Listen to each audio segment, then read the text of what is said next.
Good evening, everyone. On behalf of the Carbondale Branch NAACP and the Black Graduate Greek Council of Carbondale, I welcome you to the last of our monthly community conversation around voting and election issues. We are officially 21 days away from the November 8th midterm election. Tonight, we have NAACP and BGGC member, Dr. Ella Lacey, who will facilitate the question and answer session. Our presenter this evening is Dr. John Jackson of the SIU Paul Simon Public Policy Institute. He is here to enlighten all of us on issues that we should be aware of as we prepare to go and vote. Dr. Jackson. Thank you. I appreciate very much being asked to join you again tonight. Dr. Flowers asked me to come to this, and at the time I didn't realize it was actually the last in your series, but it is, as she just said, 3 weeks from today, we'll be voting. And I think it's kind of neat that I was able to be your first speaker when you started this series. So I'm delighted to be there at sort of the bookends. I want to start by establishing a bit of a context, and my thesis on this would be, this is really a unique midterm election, one of the most unique elections in American history. We've never had a situation at the midterms where the past is weighing so heavily on this current election. By that, I mean the 2020 election is not over for a great many people. It's still very much a part of the debate that we're having about where the country is going, what's going to happen in these midterms. And it's not over because the person who lost the election hasn't gone away.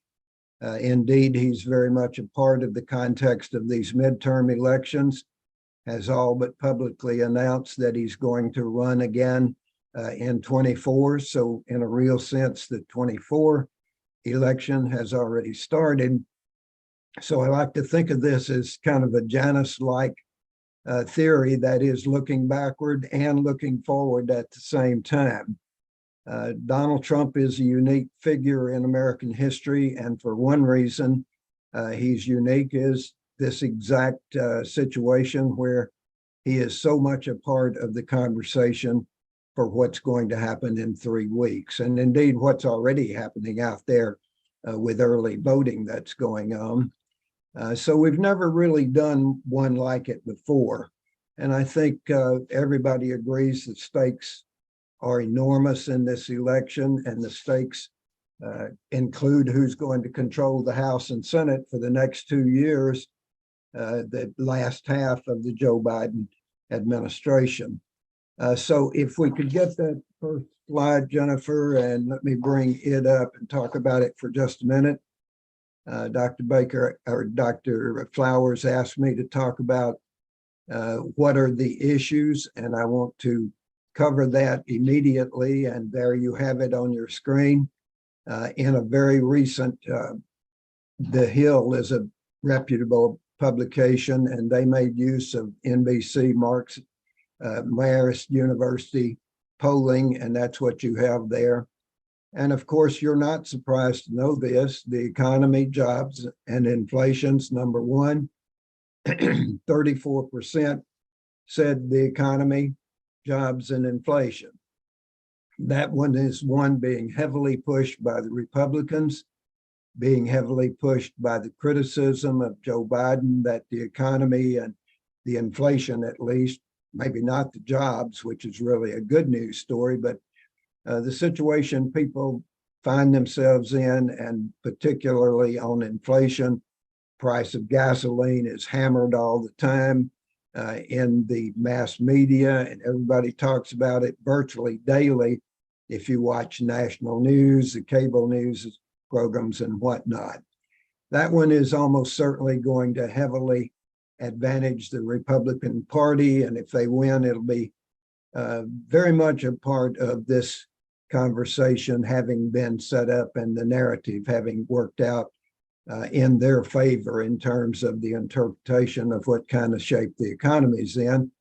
Although, again, the job situation is very positive at this point. Threats to democracy, a little bit more theoretical. You can't put it on a bumper sticker. What happened on January the 6th, the whole question of was that started out to be a demonstration, then it became a mob, then it became an insurrection. And that has gone on. And so what impact is that going to have? All of you probably seen at least some of the publicity of the January 6th Select Committee in the House. They had a presentation, which will probably be their last, just at the end of last week on Thursday, I believe it was. Many of us have watched that and have gotten, I think, a great civics lesson from it. That one probably will work mostly in favor of the Democrats, but 20% is the second highest.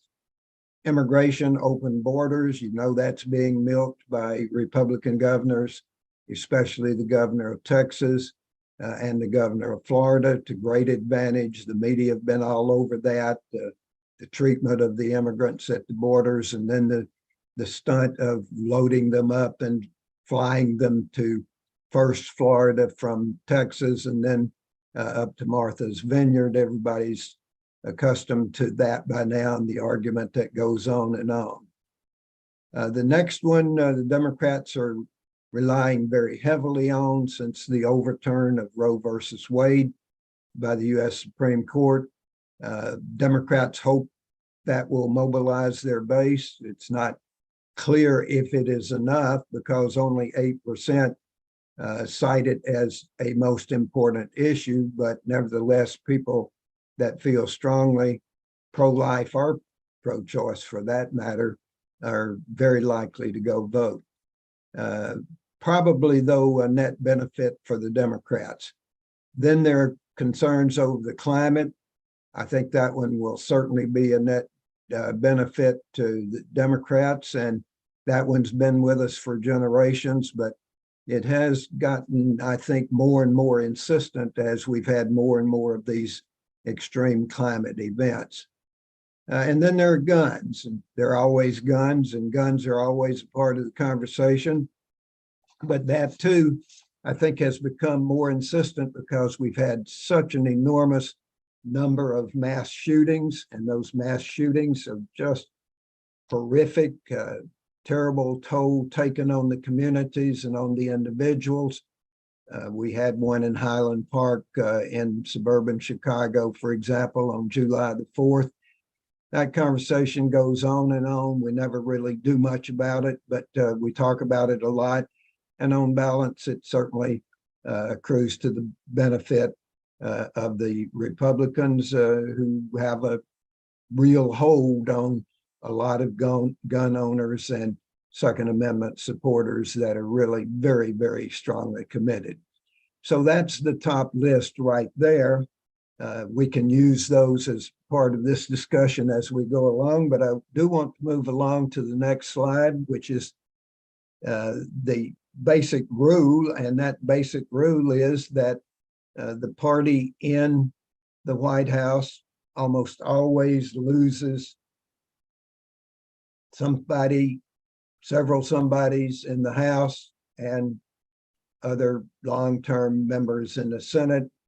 It's one of those recurring truths that my discipline of political science has documented. There you can see on your screen from the 1952 on up elections, both on the left side, the first midterm election, and on the right side when a new president is coming in. This one is both a new president came in, of course, 2 years ago, but the left side is particularly relevant to this one in this case. So there's that rule. Why is it, is the question, and that question has been much studied in political science. We've got lots of hypotheses. Lots of people have talked about it and studied it. but nevertheless, it is there. And there are some systematic reasons. The reasons, however, don't amount to a whole lot because sort of the conventional wisdom says it's a referendum on the president. And the president can't escape that. Now, the irony of that is it doesn't make any difference whether the president's a Democrat and the House and Senate are controlled by the Republicans, or vice versa, or the president is of one party and we have divided government, one House controlled by the Senate, say in the Democratic control, and the House in the Republican control. So when you think about it, it may not make a whole lot of sense that this has become a referendum on the president. There's a lot of reasons why it probably should not be, because the president's really only been in office for 22 months. And he inherited a whole bunch of things. He inherited structural things that were going on from the last administration. Think about COVID and where we were in January of 21 when Joe Biden took over. And as you know, COVID was still very much a live thing and it was damaging the economy. Something like 11 million Americans had lost their jobs. The question of how are we going to build back after COVID was very much with us. And that was very much a challenge that Joe Biden inherited. Or look at the foreign and defense policy field. The Trump administration had arranged with the Taliban that we would get out of Afghanistan. And we had committed in the Trump administration to get out of Afghanistan by April 1st. Trump inherited that, and Biden inherited that from Trump. Trump made that commitment and Biden didn't quite stick to it, but he came out in April. And as you know, it was a terrible disaster. We got 12 young Americans killed in the process, and it just dogged the Biden presidency after that. So should it be a referendum on the incumbent, particularly when you inherit trouble within the economy as a result of COVID, when you inherit Afghanistan, where we would have to fight our way out in order to get out? It doesn't make a whole lot of sense. It's not all that rational, but there you are, because it is very much a part of the conventional wisdom. Every news person knows it. Every news person talks about it. Every news person has predicted that early especially predicted that we were going to have what's called a red wave. And that red wave would wash in all kinds of Republicans. The Democrats would lose control of the House. Nancy Pelosi would be out of a job. And early on, it looked like the Senate probably would follow suit. Mitch McConnell was basically all ready to become the majority leader of the Senate and thought that everything certainly going to be in his direction. Jennifer, if we could go back for just a second, can you run back to number one? I meant to make this point earlier. You may not be able to quite see at the bottom of the page there, but if you could see, the average loss is 25.2 in the House for the party of the president. And it is 5.5 loss in the Senate for the party of the president. So you see the implication. If the Republicans just hit the average, they'll easily take over the House. They'll take over the Senate by +5 or +6, because currently it's 50-50. So you can see why Kevin McCarthy thought that it was time for him to measure the drapes in the Speaker's office on the House side, and why Mitch McConnell got what he had long wanted, which is to go back and be the majority leader of the Senate. Chuck Schumer and our own Dick Durbin, who's the assistant leader, looked like they were on their way out. So are they going to make that come true? 25 lost in the House would be big, but not nearly as big as some of the others. As you can see, Obama in 10 lost 63. Reagan in 82 lost 26. Clinton in 94 lost 52. That's a red wave. And for a long time, the media and the Republicans were talking about the red wave. But let's now go forward to the factors that are involved in whether or not that's really coming. The presidential approval is the number one thing that people point to. And I've got a variety of data there. They're heavily influenced by major national polls, which I've cited. Gallup poll, June 1 through 20. President was it approved 41, disapproved 58. July the 1st, AP NORC, president was at 39. First time he had dropped into the 30s, disapproved 60. Well, you can see there he's underwater 21, as it would be in that one. Gallup poll August, approved of the job that Joe Biden's doing, 44, disapproved 53. That's a 9-point underwater. CBS poll of August 28, approved 45, disapproved. That's a 10-point underwater. What I have there aggregated, RCP stands for Real Clear Politics is the organization. They're a poll aggregator. And across all of the polls that have been done up until now, there's a 43% approve and let's see, what is that? 50, let me see my notes here, 55%,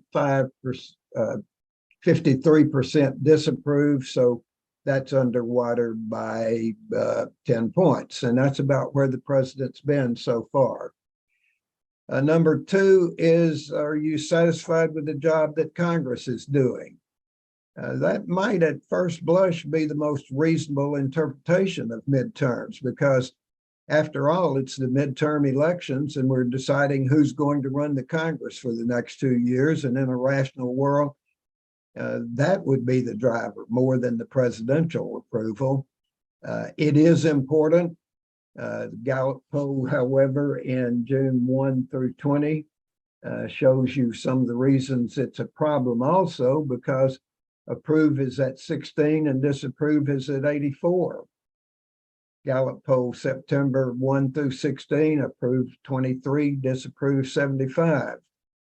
All of that goes to tell you that the Congress is highly disapproved of. We love to hate the Congress as an institution. We do it throughout history. The Congress is doing a lousy job and we don't like them, and everybody ought to throw bums out. They ought to vote anybody into office that would take their place. Vote against incumbents is a popular bumper sticker at times. The irony of that, though, is we vote for our member. If you're in a red district, the Republican gets elected and reelected. And if you're in a blue district, the Democrat gets elected and reelected. So we love our member, but we don't like the Congress. Now, the only exception to that is the marginal districts, and there are only about 40 what we call marginal or competitive districts, and they are where the election is mostly won and lost. The next one is satisfied with the direction of the country. That's kind of a vague, dyspeptic look at the country, or what do you think about the direction we're going in? As you can see, only 13% say they're satisfied and 87% say they're dissatisfied. And that's the way it almost always is, for whatever cussed reason in the character of the American political culture. We are grousers and we're negative about where our country is going. The right direction very rarely gets above 20, 21, 22%. It does depend on partisanship to some extent, and yet it's most of the time a negative judgment. What kind of a job is the president doing on the economy? Well, I've already indicated that one's a problem for the president. 14% positive, 48% negative on that Gallup poll. Some of the other polls have got it somewhat better than that, but not a lot better than that. Overall, it's been 20, 80, and along in that range. What kind of job has Joe Biden been doing as management of COVID? He inherited a deep, dark period of COVID in our country, and we'd just begun to get the vaccinations out, and they had very limited distribution before Donald Trump left office. He got 53% approved, the only majority in the whole thing that he got, 47% disapproved. The next one I think you can see is important and interesting, and that is the view of who do you want to control the next Congress, the Democrats or the Republicans? And on that one, the most recent one that I have is they answered Democrat 45.1, Republican 45.2, and 46.1. That's a no difference in any statistical sense. Country's basically tied on that, very close to tied in all of the polls so far. And then finally for this, party identification. My discipline has studied voting behavior 70, 75 years, very, very systematically. We've studied and had national polling for all of the elections since 1948. We've looked at why do people vote as they do, why do they behave politically as they do, and basically what makes people tick politically. And we know a lot about that. We don't know it all, but we know a lot. Party identification is by far the most important independent variable. It's the most important causal factor by far. And it's become more and more important over the years. We are a polarized nation. Everybody knows that. We're deeply divided, Republicans versus Democrats. And we have been divided for quite some time, but that division has gotten more pronounced and deeper as it's gone along. Gallup poll, May 2 through 22, 47% Democrat, 44% Republican, 9 independent.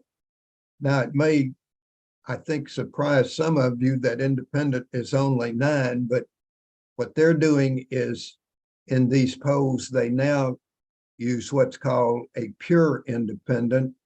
That is, they ask a follow-up question on whether you're a Republican or a Democrat. And if you say independent, they say, well, do you regularly vote for one party or the other? And they're called the leaners. The leaners are figured in this because it turns out if you say, I'm an independent, but I usually vote for the Democratic Party or the Republican Party, then you're classified as an independent but leaner. But nevertheless, the reality is for a long time now, we've had fewer and fewer independents. The sign of that is we've had fewer and fewer split ticket voters as time goes on. So that split ticket used to be kind of the vogue and everybody was talking about how many split tickets we have. That has become less and less true in the case of the very serious polarization that we're in now. So Jennifer, if we could move along to number 3. I've couched this as potential good news for the Democrats, and I'm putting that in that flavor because I want to talk about what are the things that might make this more competitive, have already made this more competitive, what might save Joe Biden's bacon in terms of the next 2 years particularly, and what he might be able to get done in the Congress. And the first one that I've listed there is the election's not until November the 8th. You never know what's going to happen. There are all kinds of what used to be called October surprises. Now they're more likely to be called November surprises because they come right up next to the election and they can have a major impact on the election. Think about the Iranian crisis and how it played out. On the weekend before the election, Jimmy Carter and Ronald Reagan in 1980 were running neck and neck. But that was also the weekend in which the Iranian students, if they were students, what they were called then, held the Americans hostage. They went out in front of the embassy in Baghdad, and they went out in front of the embassy in Iran, and they basically demonstrated on the 1-year anniversary. They burned the American flag. And the next day, my Sunday paper had a picture of Americans' flags being burned in Iran to commemorate 1 year of the hostage crisis. Jimmy Carter went from competitive to history overnight because everybody who made up their minds late voted for Ronald Reagan. Or think about James Comey and his announcement that 8 days before the election, the FBI had reopened the question of whether or not there was some kind of criminal wrongdoing in Hillary Clinton's emails. That had already been put aside. Clinton was running neck and neck with Trump, and all of a sudden, again, people who decided late went in droves for Donald Trump. So you never know. It could work both ways, but there could be some international crisis. For example, what's going on in Ukraine currently and the possibility for nuclear use of weapons. All of that could rebound maybe to the benefit of the commander-in-chief if it broke late and we had what's called a rally round the flag kind of phenomenon. So stay tuned. We're 3 weeks away and counting. Number two, the Democrats lost a lot of competitive House seats in 20. There are not very many marginals left, as I indicated earlier, which is unusual because Joe Biden won by well over 7 million votes. He won basically a landslide in the Electoral College vote, wasn't even close. But he really didn't carry in a lot of marginal Democrats with him. He actually saw marginal seats go Republican while he was winning the presidency. So that's an unusual situation for the president not to come in with a lot of help from his party in those marginal seats in the election year. So the theory is whatever the Democrats were going to lose, they've already been lost out there in 20 and may not be so vulnerable in 22. The second one, the Republicans have more Senate seats up in 22 than the Democrats do. That's 20-14. The potential swing states are Ohio, Pennsylvania, Wisconsin, Arizona, Georgia, and New Hampshire. I've got those listed in order of who controls on the margin. And in this case, the incumbents on the first 3 are Republican, and the incumbent on the last 3 are Democrats. So the election's going to be won and lost right there. And the election probably for the Senate, at least, will be won and lost in Georgia and Pennsylvania. Currently, Georgia has a Democrat in the Senate seat. Pennsylvania has a Republican. Those races are very close. You may know the story of Herschel Walker and his travails in Georgia.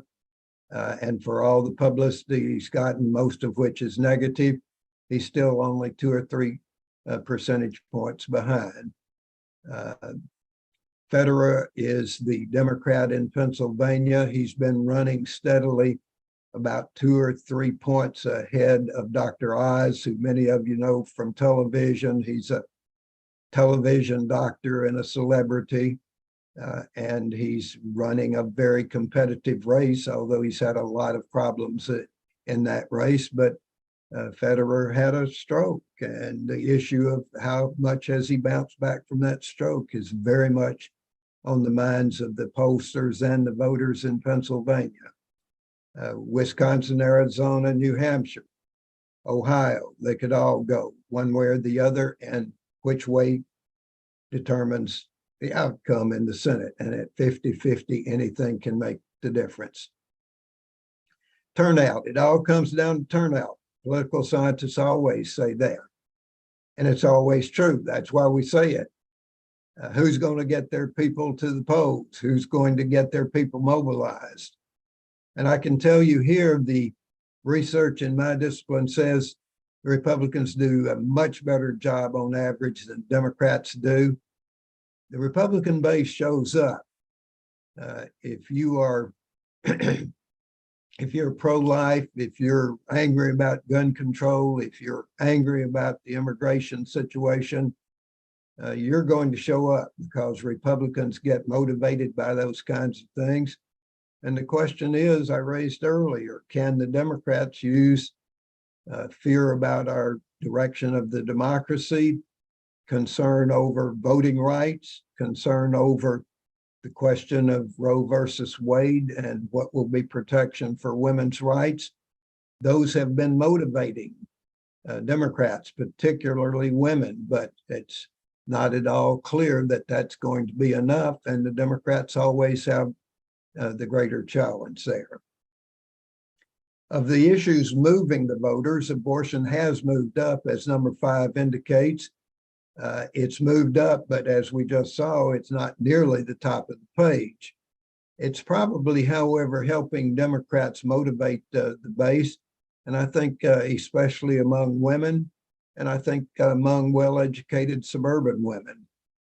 And some of you know the story about Kansas, which is about as ruby red as you can get, and how they had basically a referendum on whether to outlaw abortion in Kansas, and the no vote won by 60% of the vote, which is amazing in Canada. So that's one of the things that Democrats take heart from. The other, you probably don't know this, but there's a marginal congressional district in ex-urban New York City out on the edge of the town or the city. And it had been a competitive district held by a Republican, and a Democrat won it in an off-year election. And then there was Alaska, where Sarah Palin is attempting to become Alaska's single voice in the House. She's by far the best known of the candidates. She's a celebrity, somewhat faded now, but still a celebrity.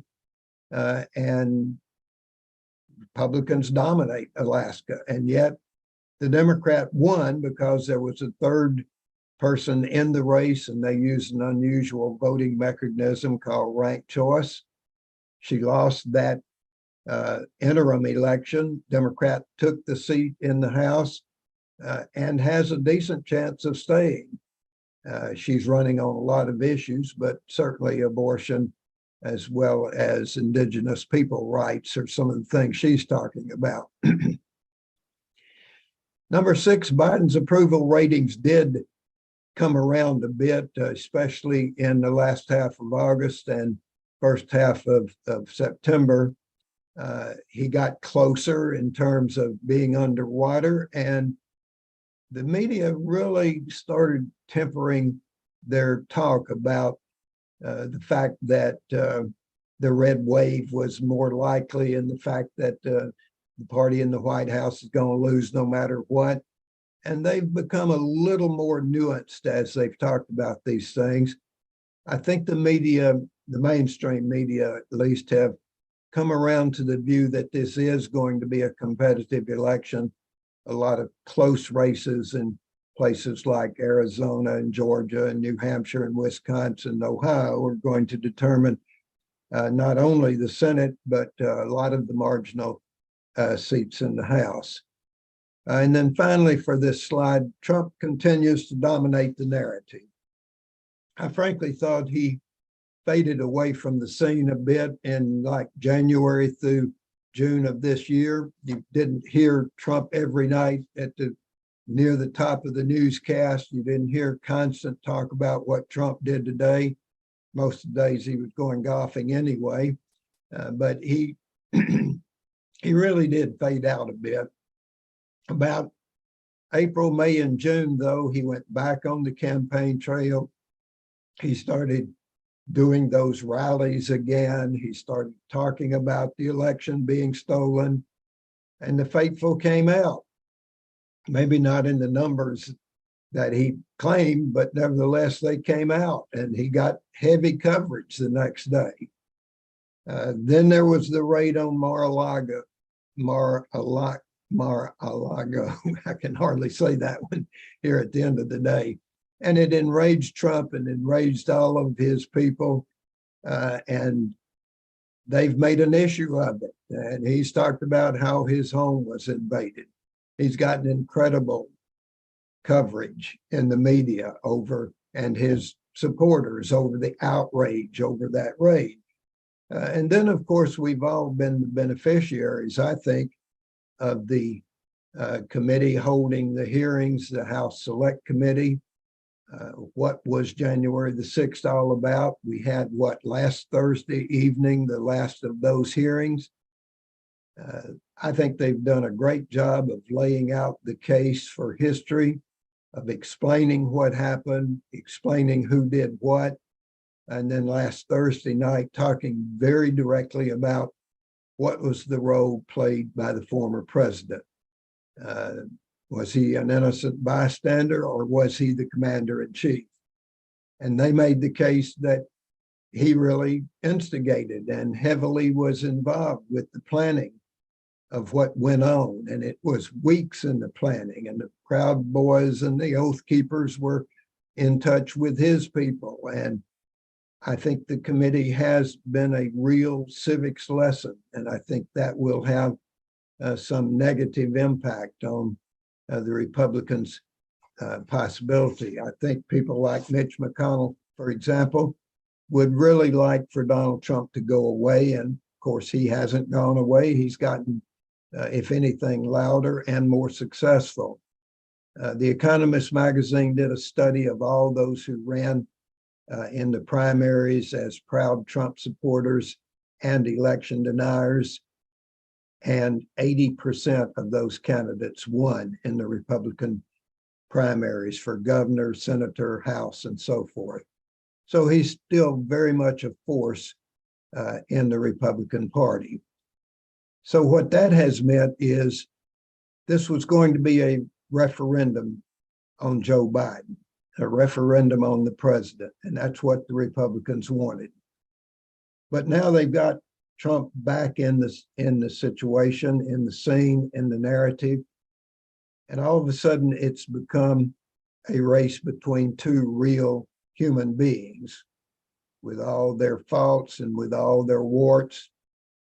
All of us know them, all of us have an opinion of them.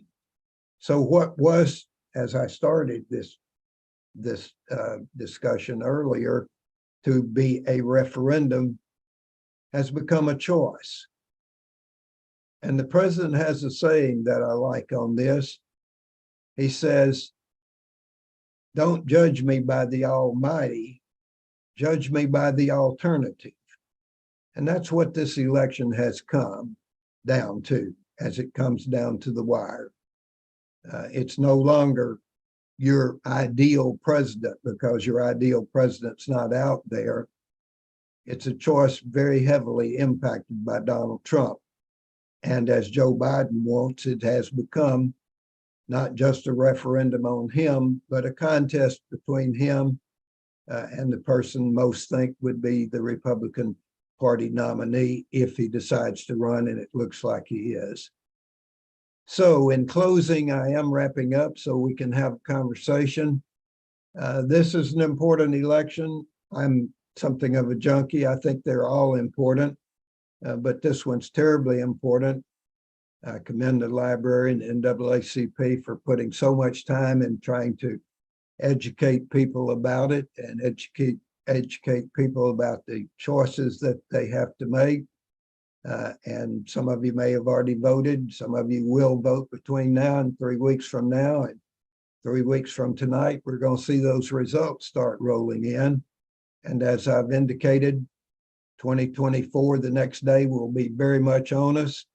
And the stakes couldn't be greater, not only for Joe Biden and the Democrats, but for the country as a whole, because it does get down to whether or not we can have a peaceable election and whether or not people will accept even a midterm elections results as we come down to holding this election in such an extraordinary time that we've been living through. So with that, I will take a breath in a moment and get a chance to respond to comments, and we can have that conversation that title of our series promises. Dr. Lacey, I believe, will be with us next, right? I'm looking for her. I don't see her. I also, at this point, do not see any questions in the chat. I do see some participants, so people who Maybe I stunned them are all. on the Zoom. If you want to raise your hand, if you have questions. You gave us so much information there, Dr. Jackson. Yeah, I may have rolled on through it too fast and threw too much at you. Oh, there's know- lots, but there's us, lots going on. you know, us retired teachers, we think we're supposed to fill up the time. Yes. I bet Dr. Lacey had some Wi-Fi problems or something like that. There is that possibility. While we're waiting for people to put questions in the Q&A or in the chat, let me take the time to give some reminders. Of course, early voting has been open at the Jackson County Courthouse since the end of September. Early voting will start at the Carbondale Civic Center this coming Monday, October 24th. You'll be able to vote at the Carbondale Civic Center on Monday, Wednesday, and Fridays from 9 to 3 o'clock. You'll be able to vote early at the SIU Student Center on Tuesdays and Thursdays from 9 to 3 during the month of the end of October, and then in November from 10 to 5. And you will continue to be able to vote at the Jackson County Courthouse Monday through Friday from 8 to 4 o'clock. And just a reminder, even though early voting by deputy registrars has ended on, I think, October 13th, you can still go and vote online until this Sunday, October 23rd, but you can go to the courthouse and register and vote all the way through, including Election Day on November the 8th. I always No try. excuse. You have I always try all to the way encourage and us. including Election Day to register and vote at the same time. I've always tried to encourage SIU students. You need to pay attention, folks. You live in Carbondale, go vote. I've preached to my classes over the years about the importance for university students to get out and vote in the town where they live. Some of them have listened, some of them haven't, but I think and even our high school students who are 18 as of November 8th, there's quite a few seniors who are turning 18. They can also get started with voting. Absolutely. And let me also thank Dr. Jackson for being with us and sharing your information. We want to thank the Carbondale Public Library and Jennifer for being so accommodating throughout all of these months. Thank all of you for joining us. We have some people on the Zoom, and then we have some people joining on Facebook as well. We thank you for taking the time to educate yourselves. Don't just keep the information for yourself, share it with others. And as we heard Dr. Jackson say, turnout is key. So it's not enough for you to vote. We want you to encourage your family, your friends, your neighbors to get out and vote. Take people to the polls with you as well. Absolutely. I guess we really understood the information, Dr. Jackson. Okay. I have yet to see any questions in the Q&A. Well, thank you for the invitation. I appreciate being able to close out this series. I think it's been a very worthy effort on both organizations' part.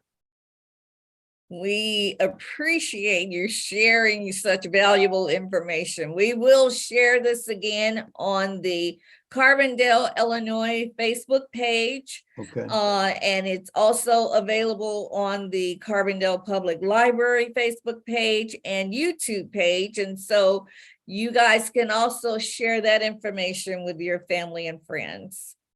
right. Okay, Good so we're night, gonna y'all. close out for tonight. Okay. Thanks, everyone, again.